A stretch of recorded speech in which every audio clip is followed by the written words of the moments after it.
स्वागत है आप सभी का हमारे YouTube चैनल झारखंड अड्डा में। तो चलिए शुरू करते हैं। शुरू करने से पहले अगर आप लोग नए हैं तो हमारा चैनल सब्सक्राइब करें, लाइक करें और बेल आइकन को भी क्लिक करें। पूरा वीडियो ज़रूर देखें, आपके सभी सवाल का जवाब इस वीडियो में है और अंत में यह भी बताऊंगा कि इस वीडियो का PDF कैसे प्राप्त करें। तो चलिए शुरू करते हैं। झारखंड की जनजाति, और झारखंड की जनजाति में हमें पढ़ना है संथाल जनजाति। तो देखिए, संथालों की जनसंख्या जो है वो 23 लाख है, ठीक है। जनसंख्या प्रतिशत 35% है, ठीक है। और यह भारत की तीसरी और झारखंड की सर्वाधिक जनसंख्या वाली जनजाति है। अर्थात कहने का तात्पर्य यह है कि भारत की जो सबसे बड़ी जनसंख्या वाली जनजाति वो है गोंड और दूसरी सबसे बड़ी जनसंख्या वाली जनजाति भील। तो तीसरी सर्वाधिक जनसंख्या वाली जनजाति जो है वो है संथाल, ठीक है। अब देखिए, संथाल जो है झारखंड आने से पूर्व, ठीक है, झारखंड आने से पूर्व यह पश्चिम बंगाल में निवास करती थी। तो पश्चिम बंगाल का एक जिला है मिदनापुर, वहाँ का एक क्षेत्र है सावतार, वहाँ पर इस जनजाति की जनसंख्या सर्वाधिक थी। इस कारण उस क्षेत्र में इसका नाम सावतार पड़ गया। उसके बाद यह जनजाति झारखंड में हजारीबाग में आके बसी, लेकिन अंग्रेजों ने इस जनजाति को यहाँ से खदेड़ दिया। उसके बाद ये संथाल परगना की ओर कूच कर गए। तो चूंकि संथाल परगना के मूल निवासी थे सौरिया पहाड़िया और माल पहाड़िया, तो संथाल लोगों और सौरिया पहाड़िया और माल पहाड़िया लोगों के बीच टकराव की स्थिति उत्पन्न हो गई और ये टकराव की स्थिति कई सालों तक बनी रही, ठीक है। तो उसके बाद अंग्रेज अधिकारियों ने इस क्षेत्र को अर्थात संथाल परगना वाले क्षेत्र को दामिनी कोह में बदल दिया और इसके तहत यह करार हुआ कि जो पहाड़ी वाला भूभाग होगा वो सौरिया पहाड़िया और माल पहाड़िया के लिए होगा और उसका जो तराई वाला भूभाग होगा वो संथालों के लिए होगा, ठीक है दोस्तों। तो जनजातीय दृष्टिकोण से यह जनजाति प्रोटो ऑस्ट्रेलियाइड प्रजाति समूह में आती है, जबकि भाषाई दृष्टिकोण से यह ऑस्ट्रिक समूह के सामने। यह जनजाति बसे हुए किसानों के समूह से संबंधित है, ठीक है। अब हमें जानना है संथालों की सामाजिक और सांस्कृतिक व्यवस्था, ठीक है। तो जो संथाल समाज है, 4 हड़ का अर्थ वर्ण होता है, ठीक है। यहाँ गोत्र लिखा हुआ है लेकिन हड़ का अर्थ होता है संथाल में वर्ण, ठीक है। जिस तरह हिंदू समाज में 4 वर्ण थे, ब्राह्मण, क्षत्रिय, वैश्य और शूद्र, उसी तरह संथालों के 4 हड़ या वर्ण में विभाजित था। तो पहला जो हड़ था उसका नाम था किस्कू हड़। इसका अर्थ होता है राजा, मतलब राजा को किस्कू हड़ बोला जाता था। दूसरा है मुर्मू हड़, इसका अर्थ होता है पुजारी। तीसरा है सोरेन हड़ और इसका अर्थ होता है सिपाही। तो कुछ का हमें गोत्र चिन्ह भी जानना जरूरी है। तो सोरेन का गोत्र चिन्ह पंछी होता है, ठीक है। चौथा हड़ था मरुंडी हड़, इसका अर्थ होता है कृषक। इन लोग का गोत्र चिन्ह है मांडर घास, ठीक है।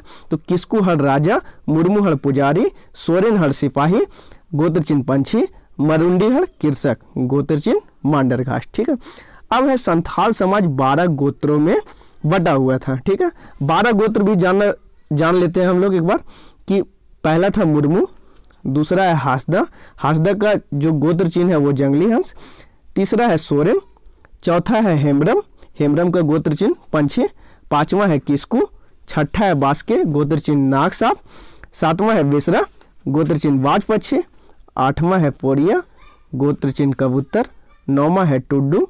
10वां है गोंदुवाड़। 11 है चोड़े, गोत्र चिन्ह छिपकली। 12 है मरांडी या मरुंडी, एक ही होता है, इसका गोत्र चिन्ह है मांडर घास, ठीक है।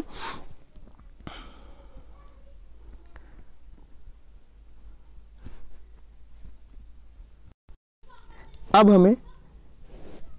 हमें संथालों के विवाह के बारे में जानना है।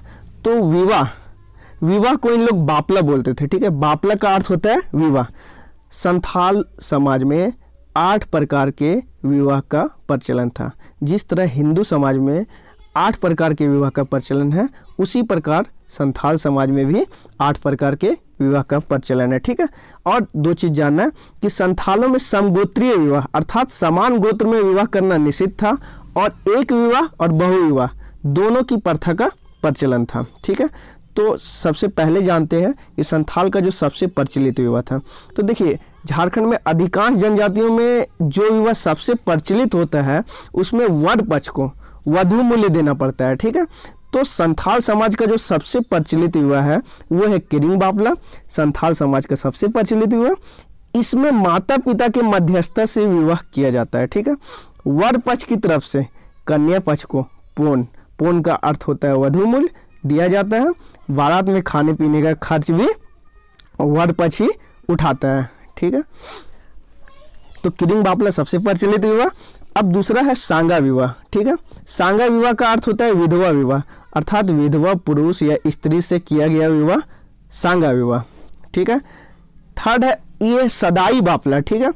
सदाई बापला, सदाई बापला अर्थात क्रय विक्रय विवाह, अर्थात खरीद फरोख्त के द्वारा जो विवाह संपन्न होता है वो है सदाई बापला। चौथा है गोलाइट विवाह। गोलाइट का अर्थ होता है विनिमय विवाह। तो ये विवाह, यह विवाह जो होता था वो पौन अर्थात वधु मूल्य देने से बचने के लिए किया जाता था। जिसके घर से पुतोह लाया जाता था उसके घर में बेटी भी दिया जाता था, अर्थात मैं जिसके घर में शादी कर रहा हूँ उसके घर में अपनी बहन का भी शादी करवा रहा हूँ। तो ये था गोलाइट विवाह, गोलाइट बापला अर्थात विनिमय विवाह। पांचवा है घरदी जवाई बापला अर्थात सेवा विवाह। तो सेवा विवाह क्या था कि वर पक्ष वधु पक्ष के घर में जाकर कुछ दिनों तक रहते थे और उसके माता पिता की सेवा करते थे। उसके माता पिता जब उसकी सेवा से खुश होते थे तो अपनी बेटी की शादी उससे कर देते थे, ठीक है। छठा है निर्बोलक विवाह। निर्बोलक विवाह अर्थात हठ विवाह। इसमें क्या है कि कन्या जो होती है वो पुरुष के घर में बलात् प्रवेश अर्थात जबरदस्ती प्रवेश करके तब तक रहती है जब तक उसके घर वाले उस पुरुष से उसकी शादी नहीं करा दें। तो छठा था हठ विवाह, ठीक है। सातवां है इतुत बापला, ये प्रेम विवाह जो सभी जानते हैं। आठवां किरिंग जवाई, यह भी एक विवाह का प्रकार है, ठीक है। तो हम लोग विवाह देख चुके हैं कि सबसे प्रचलित विवाह किरिंग बापला, दूसरा है सांगा विवाह अर्थात विधवा विवाह, सदाई बापला मतलब क्रय विक्रय विवाह, गोलाइट बापला विनिमय विवाह, घरदी जवाई बापला सेवा विवाह, निर्बोलक बापला हठ विवाह और इतुत बापला प्रेम विवाह। आठ किरिंग जवाई भी विवाह कई प्रकार है। पूर्ण वर पक्ष की ओर से वधु पक्ष को दिया जाने वाला वधु मूल्य पूर्ण कहलाता है, ठीक है। बिटलाहा का जो अर्थ होता है इसका अर्थ होता है बहिष्कृत, अर्थात संथाल समाज के सबसे कठोर सजा बिटलाहा कहलाता था। यह एक तरह का सामाजिक बहिष्कार है। यह सजा तब दी जाती है जब कोई व्यक्ति निषिद्ध यौन संबंध का दोषी पाया जाता है, अर्थात संथाल समाज में अगर कोई व्यक्ति निषिद्ध यौन संबंध का दोषी अगर पाया जाता है तो उस समाज का जो सबसे कठोर सजा है वो उसे दिया जाता था जो बिटलाहा कहलाता था। अर्थात इस सजा के तहत उस व्यक्ति को समाज से गांव से बहिष्कृत कर दिया जाता था, ठीक है। अब उसके बाद आते हैं घोटुल। संथाल के युवा गिरा जहाँ पर युवक और युवतियों का प्रशिक्षण दिया जाता है घोटुल कहलाता है। संथालों का युवा गिरा घोटुल और संथालों का सबसे कठोर जो सजा है वो है बिटलाहा, ठीक है। तो चलिए अब है संथालों की अर्थव्यवस्था के बारे में पढ़ना, ठीक है। तो संथाल मुख्यतः खेतिहार थे, ठीक है, जिनका रूपांतरण धीरे धीरे कृषक के रूप में हो गया, ठीक है। उसके बाद संथाल जनजाति के लोग बुनाई कार्य में, वैसे तो देखिए बुनाई कार्य के लिए या कपड़ों से निर्मित वस्तुओं के लिए चीक बड़ाई को उसका जन्मदाता कहा जाता है, ठीक है। लेकिन संथाल जनजाति भी बुनाई कार्य में अत्यंत ही निपुण थी। साथ ही साथ ये बर्तन बनाने में भी बहुत ज़्यादा निपुण थी। अगर अर्थव्यवस्था में आपको कुछ जानना है तो ये दो चीज़ जरूरी है जानना कि संथाल समाज बुनाई कार्य में अत्यंत कुशल थी और बर्तन बनाने में यह जनजाति बहुत ही निपुण थी। साथ ही इनका शिकार करना और मछली पकड़ने के भी शौकीन थे। ये चावल से बनने वाले शराब जिन्हें ये हड़िया कहते हैं तथा बीड़ी के भी शौकीन थे, मतलब हड़िया पीने के और बीड़ी पीने के भी ये शौकीन थे। यह जनजाति बसे हुए किसानों की, चूँकि देखिए यह जनजाति समूह में रहना ज़्यादा पसंद करती है तो इसलिए यह जनजाति बसे हुए किसानों के समूह से संबंधित जनजाति है, ठीक है। तो हो गया संथाल मुख्यतः खेतिहार थे जिनका रूपांतरण कृषक में हो गया। संथाल जनजाति के लोग बुनाई कार्य में अत्यंत कुशल हैं, बर्तन बनाने में भी यह जनजाति निपुण है, शिकार करने और मछली पकड़ने के शौकीन है, चावल से बनने वाले शराब जिन्हें ये हड़िया कहते हैं तथा बीड़ी के भी शौकीन है। ये जनजाति बसे हुए किसानों के समूह से संबंधित है। अब आते हैं संथालों की धार्मिक व्यवस्था, ठीक है, के बारे में। तो संथाल समाज का जो सबसे प्रसिद्ध, जो सबसे प्रधान देवता है वो सिंहबोंगा है। तो संथालों का सबसे प्रधान देवता सिंहबोंगा है। इन्हें ठाकुर, जिसे सूर्य के प्रतिरूप के रूप में भी जाना जाता है, ठीक है, ये सृष्टि के रचयिता भी माने जाते हैं, ठीक है। साथ ही विश्व के विधाता की भी इसे संज्ञा दी गई है, ठीक है। तो संथालों का सबसे जो प्रसिद्ध या सबसे प्रधान देवता सिंहबोंगा, इन्हें ठाकुर या सूर्य के प्रतिरूप के भी रूप में जाना जाता है। ये सृष्टि के रचयिता है और साथ ही साथ यह विश्व के विधाता की भी संज्ञा इसे दी गई है। अब है संथालों का दूसरा जो प्रमुख देवता है उसे मारंग बुरु कहते हैं। तो मारंग बुरु जो है संथालों का दूसरा प्रमुख देवता है।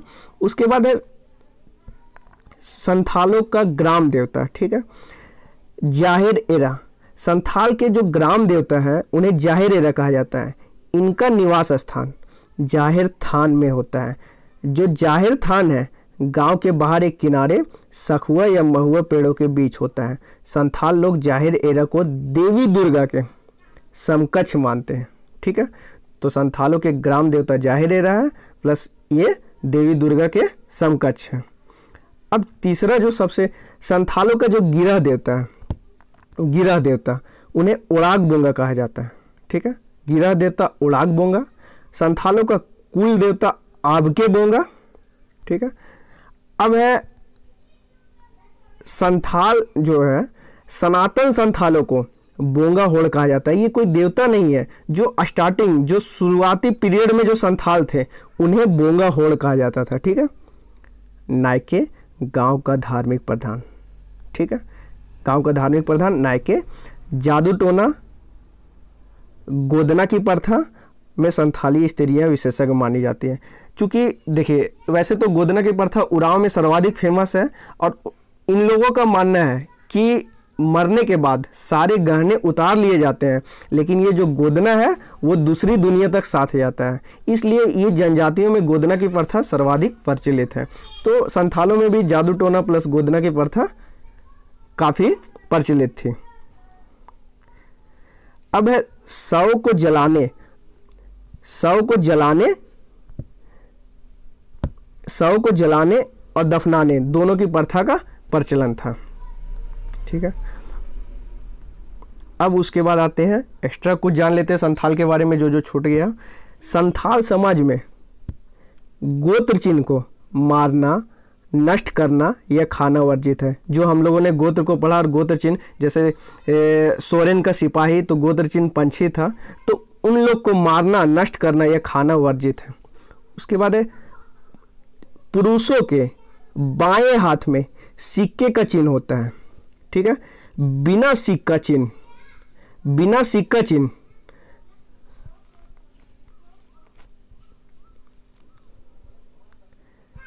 वाले पुरुष के साथ समाज की कोई स्त्री विवाह नहीं करती। अर्थात कहने का अर्थ यह हुआ कि संथाल समाज में अगर जिस पुरुष के बाएं हाथ में सिक्के का निशान नहीं है उससे संथाल समाज की कोई भी स्त्री विवाह नहीं करेगी। संथालों में अधिकतर